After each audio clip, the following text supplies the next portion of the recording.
பிள்ளைங்கள்லாம் எப்படி வாழ்றாங்கன்னா, அம்மா அப்பா சொல்றது இல்லை, ஃப்ரெண்ட்ஸ் என்ன சொல்றாங்களோ அதான் கேட்குறான். அம்மா அப்பா சொல்றதெல்லாம் இல்லை. கர்த்தருடைய நாமத்தை உயர்த்துகிற, கர்த்தருடைய நாமத்தை கனப்படுத்துகிற பிள்ளைகளை, ஆமென், அவர்கள் எப்படி இருப்பார்கள்? வளருவார்கள், எழுந்து நிமிர்ந்து நிற்பார்கள். அப்போ ஓவராலா ஆண்டவர் செய்யற காரியத்தை நீங்க பாருங்க. உன் குடும்பத்தை ஆசீர்வாதமாய் மாற்றுகிறதற்கு, உன் குடும்பத்தை நன்மையாய் மாற்றுவதற்கு தேவன், உன்னதத்திலிருந்து இருக்கிற தேவன் தருகிற ஆசீர்வாதங்களை நாம் பெற்றுக்கொண்டிருக்கிறோம். நான் ஆசீர்வதித்திருக்கிறார். we have received this blessing. எத்தனை பேர் ஆமென் சொல்லுங்க? கைகளை உயர்த்தி அல்லேலூயா சொல்லுங்க பார்க்கலாம். அதை நீங்கள் மண்ணில் புதைச்சிடாதீங்கய்யா. அதை மண்ணில் புதைச்சிடாதீங்க. அதை நீங்கள் மண்ணில் நாசமாக்கிடாதீங்க. அதை நீங்கள் ஒன்று அல்ல, இந்த ஒன்று இருந்தது ரெண்டாம் மாற்ற பழகு. எத்தனை பேர் ஆமென் சொல்றீங்க? நிச்சயமா சொல்றேன், கர்த்தர் உங்களை ஆசீர்வாதமாய் மாற்றும். அல்லேலூயா. ரெண்டு கைகளை உயர்த்தி, ஆண்டவரே, இந்த சத்தத்தை கேட்பதற்கு ஆண்டவரே எனக்கு கிருபை தந்து. பிள்ளைங்கள்லாம் கையை உயர்த்தி ஜெபம் பண்ணு சொல்றது. டேய், கையை உயர்த்தி ஜெபம் பண்ணு, கையை உயர்த்தி ஜெபம் பண்ணு. ஆண்டவரே, இந்த சத்தத்தை கேட்பதற்கு எனக்கு கிருபை தந்ததுக்காக உமக்கு நன்றி ஆண்டவரே. உம்முடைய ஆசீர்வாதம் எனக்கு தேவை. இயேசுவின் நாமத்தில் பிதாவே, ஆமென். எபேசியர் 1ஆம் அதிகாரம் அந்த 3வது வசனத்தை திரும்பவும் வாசியுங்க.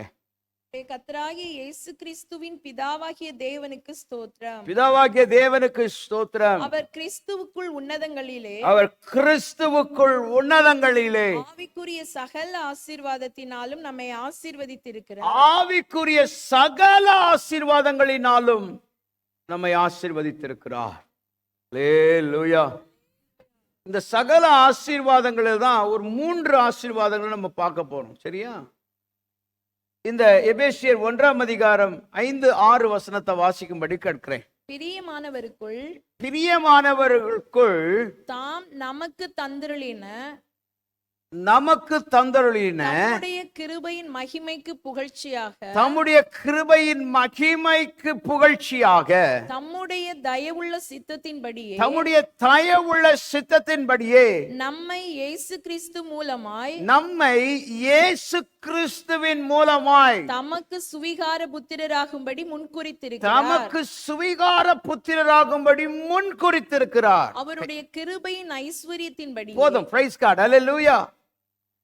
பிதாவாகிய தேவன் எப்படி நம்மை ஆண்டவர் வைத்திருக்கிறார்? அவருடைய பிள்ளைகளாக இயேசு கிறிஸ்துவின் மூலமாக. யோவான் 3:16 நீங்கள் வாசிக்கும்படி கேட்கிறேன்.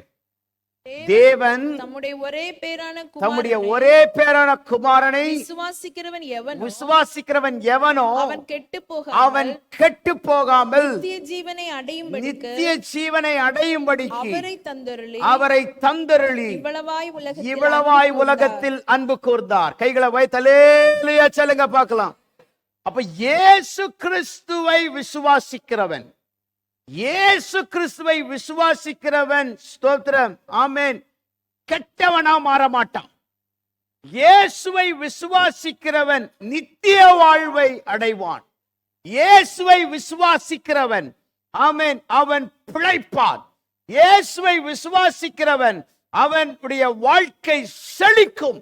இயேசுவை விசுவாசிக்கிறவன் எல்லா தீமைக்கும் விலக்கப்படுவான். இயேசுவை விசுவாசிக்கிறவன் நித்திய வாழ்வுக்குள் பிரவேசிப்பான். கைகளை வைத்து அல்லேலூயா சொல்லுங்க பார்க்கலாம். இயேசு வாழ்க்கையில் அற்புதம் செய்வார். பிள்ளையே, இந்த இயேசு உன்னை கைவிட மாட்டார். பிள்ளைகள்லாம் புரியுதா? உன்னை பெற்ற தாய் தகப்பனார் உன்னை கைவிடலாம், உன்னை நேசிக்கிற உன் நண்பன் உன்னை கைவிடலாம், ஆனா இயேசு உன்னை கைவிட மாட்டார். இந்த சிறு பிராயத்திலிருந்து இயேசுவேன் சொல்லி பழக, அந்த பழக்கத்தை அதிகப்படுத்திக்க. நீ சண்டே ஸ்கூல்ல படிக்கிற, வாலிபர் கூட்டத்துல வர, ஆமென், ஸ்தோத்திரம், பெண்கள் ஐக்கியத்துல, ஆண்கள் ஐக்கியத்துல இருக்கிறீங்க, நீ இயேசுன்னு சொல்லு. உன் வாழ்க்கை ஆசீர்வாதமா மாறிடும். பிள்ளையே, பிதாவாகிய தேவன் தம்முடைய குமாரன் ஆகிய இயேசு கிறிஸ்துவின் மூலமாய் ஆமென், ஹல்லேலூயா. நமக்கு கொடுத்திருக்கிற இந்த ஒரு பெரிய உறவு, ஆமென், சுவிகார புத்திரராகும்படியாக கர்த்தர் தந்திருக்கிறார். உன் நல்ல குடும்பத்தை நீ கெடுக்காத. கணவனாரை விட்டுட்டு நீ வாழ்ற வாழ்க்கை, மனைவியை விட்டுட்டு நீ வாழ்ற வாழ்க்கை, அது ஆசீர்வாதம் இல்ல. நீ தனித்தனியாய் வாழ்றது ஆசீர்வாதம் இல்ல. நீ பாவத்துக்கு நீ செய்யற, ஆமென், வேலை. எத்தனை பேர் நான் சொல்றது புரியுது? கணவனார் உன் மனைவிக்கு கொடுக்கிற சுகத்திற்கு நீ, ஆமென், விலக்கு வைக்காத.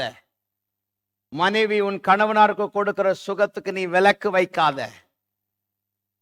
உன் சண்டைய கொண்டு அதுல வைக்காத.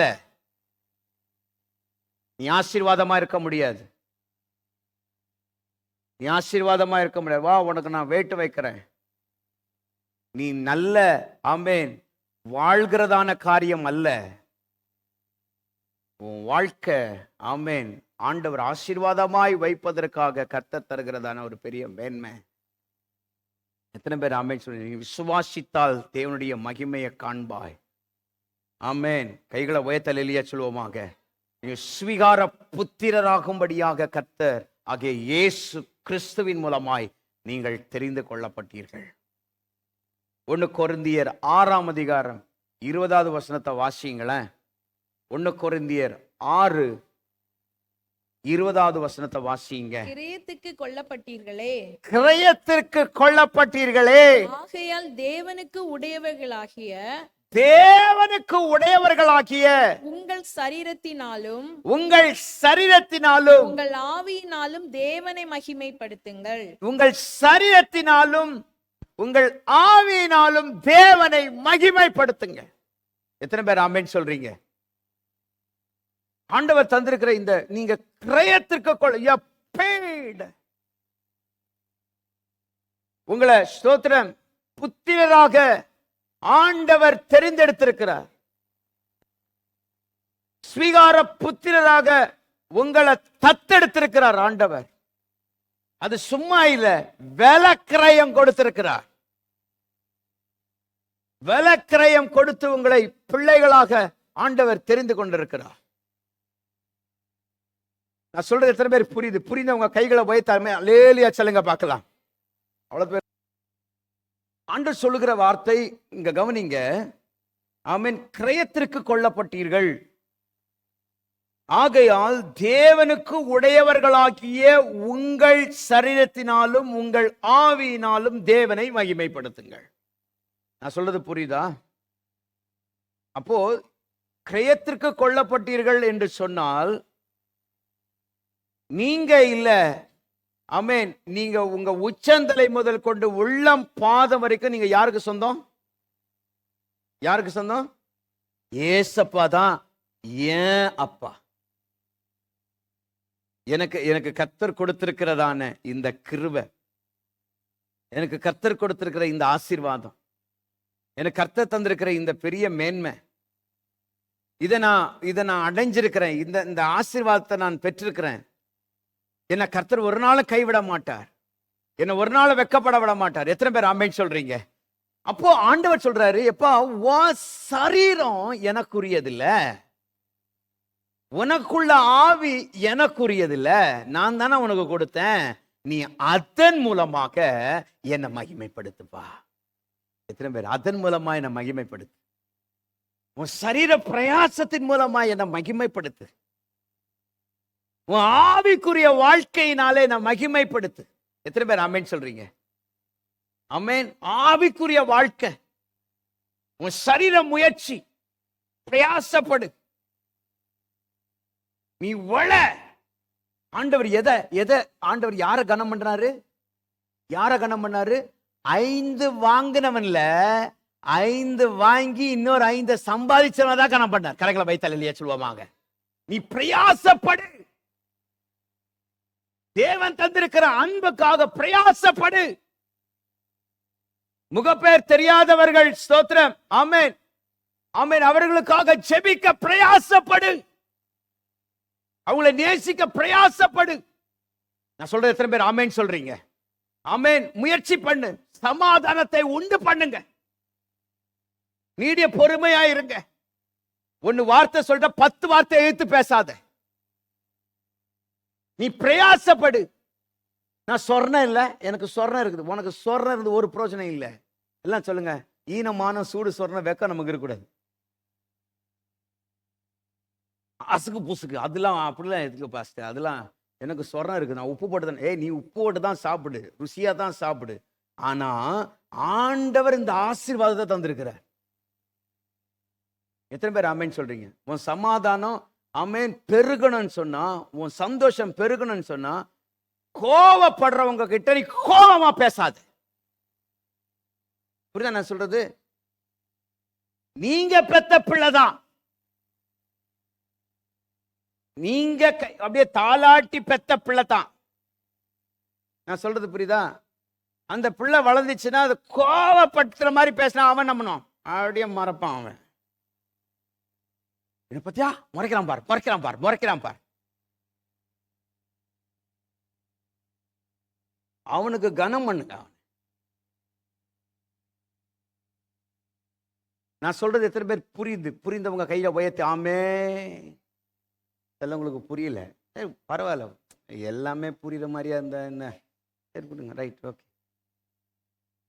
ஆண்டவர் சொல்ற, உன் சரீரம் உனக்குரியது இல்லை. ஆமென். ஸ்வீகார புத்திரராக இருக்கிற சொந்தமானவர் கேட்கிறார். உன் பிரயாசம், உன் முயற்சி அபிவிருத்தி பண்ணுவதற்காக நீ படுற பிரயாசத்தை ஆண்டவர் கனம் பண்ணுகிறார். சண்டை மூழ்கிறதான அப்படி வரும். அந்த நேரத்துல நீங்க என்ன பண்ணும்? ஸ்தோத்திரம். சண்டை இல்லாம அப்படியே குடும்பத்தை நடத்திட்டு போகணும். இத்தனை பேர் ஆமென் சொல்றீங்க? உங்க ஆபீஸ்ல அப்படியே சண்டை மூழ்கிற மாதிரி வரும், பிடிக்காததை செய்வான் அவன். நீங்க அப்படியே என்ன பண்ணணும்? அதை ஒழுங்குபடுத்தி அழகா கொண்டு போய் என்ன பண்ணணும்? அதை லாஸ்ட்ல பாப்பா உங்களை தான் நேசிப்பாங்க. கைகளை வைத்தல் இல்லையா சொல்வோமாக. ஆமென். நீ சரீரம் முயற்சி பண்ணு. இதுல குளிர் காயக்கூடாது. சரீரம் பலவீனம் உள்ளது, ஆகவே நான் ஸ்தோத்திரம், அது கொஞ்சம் பலவீனம் உள்ளதுதான். அப்படி ஆண்டவர் சொல்லல. சரீரமும் என்னுடையது, நான் உங்களுக்காக இரத்தம் சிந்திருக்கிறேன், நான் உங்களுக்காக காயப்பட்டிருக்கிறேன், நான் உங்களுக்காக விலக்கயம் கொடுத்திருக்கிறேன். ஆண்டவர் அதை விரும்புகிறார். சரீர முயற்சினால தேவ சமூகத்துக்கு வா, பிரயாசப்படுங்க. உங்க நேரத்துல உங்க வேலையெல்லாம் செய்யுங்க. வீட்டுல நல்ல சாப்பாடு செய்யுங்க, வீடு சுத்தமா வைங்க. நல்ல சாப்பாடெல்லாம் செஞ்சு வச்சுட்டு நீங்க எங்க வரணும்? சபைக்கு ஜெபத்துக்கு வரணும். ஆமென். உன் நேரங்களிலே தேவனை ஆராதிப்பதற்கு உன் நேரத்தை ஒதுக்கி உன் நேரத்திலே வேலைப்பட சரியாய் செய்து தேவ சமூகத்திலே வந்து தேவனை மகிமைப்படுது. அது கர்த்தருக்கு உகந்த ஆராதனையாயிருக்கும். கைகளை உயர்த்தலேலியா சொல்லுங்க பார்க்கலாம். உன் சரீரத்தினாலே தேவனை மகிமைப்படுத்து. இரண்டாவது ஆவியினாலே. வேலக்கிரயம் உனக்கு நான் கொடுத்திருக்கிறேன், எனக்கு உரியதை நீ எனக்கு செலுத்து. நல்லா ஜெபம் பண்ணுங்க, நல்லா ஆராதிங்க, நல்ல ஆவிக்குரிய வாழ்க்கையிலே முன்னேற்றத்தை கொண்டு வாங்க. எத்தனை பேர் ஆமென் சொல்றீங்க? உங்களை சார்ந்திருக்கிறவர்களை இயேசுவுக்குள்ளாக வழி நடத்துங்க. ஆண்டவர் இதுதான் ஆமென், உன்னதத்திலிருந்து வருகிறதன் ஆசீர்வாதம். இத பெருக பண்ணுங்க. இது ஆசீர்வாதமாய் வைக்க கர்த்தர் விரும்புகிறார். கைகளை வைத்தலேலியா சொல்லுங்க பார்க்கலாம். ஆமென். 1 பேதுரு 2:9 வாசிக்கும்படி கேட்கிறேன். ஆமென். 1 பேதுரு 2ஆம் அதிகாரம். நீங்களோ உங்களை அந்தகாரத்தினின்று நம்முடைய ஆச்சரியமான ஒளியினிடத்திற்கு வரவழைத்தவருடைய புண்ணியங்களை அறிவிக்கும்படிக்கு தெரிந்து கொள்ளப்பட்ட சந்ததியாயும் ராஜரீகமான ஆசாரிய கூட்டமாயும் பரிசுத்த ஜாதியாயும் அவருக்கு சொந்தமான ஜனமாயும் இருப்பீர்கள். கைகளை வைத்தலேலியா சொல்லுங்க பார்க்கலாம். நான் முற்காலத்தில் அந்தகாரப்பட்டிருந்தேன், இன்னைக்கு ஆச்சரியமான ஒளிப்பிடத்திலே கர்த்தர் கொண்டு வந்திருக்கிறார். அந்த புண்ணியங்களை, அந்த நன்மைகளை ஆமே, நீ எப்படி இயேசுவை சொந்த இரட்சகராய் ஏற்றுக்கொண்டாய், நீ எப்படி ஆண்டவருக்காக வாழ்ற, நீ எப்படி இருக்கிற என்பதான காரியத்தை நீ ஆமென், அவைகளை நீ தேவனுக்கு தெரியப்படுத்துங்கள். கைகளை உயர்த்தி உன்னுடைய சக நண்பர்களுக்கு தெரியப்படுத்துங்கள். ஆண்டவருக்கு அதை நீங்கள் கொண்டு வாருங்கள். அது உங்களுக்கு ஆசீர்வாதமாக இருக்கும். கைகளை வைத்தலேலிய சொல்லுங்க பார்க்கலாம். ஆண்டவர் மிகவும் நல்லவராய் இருக்கிறார்.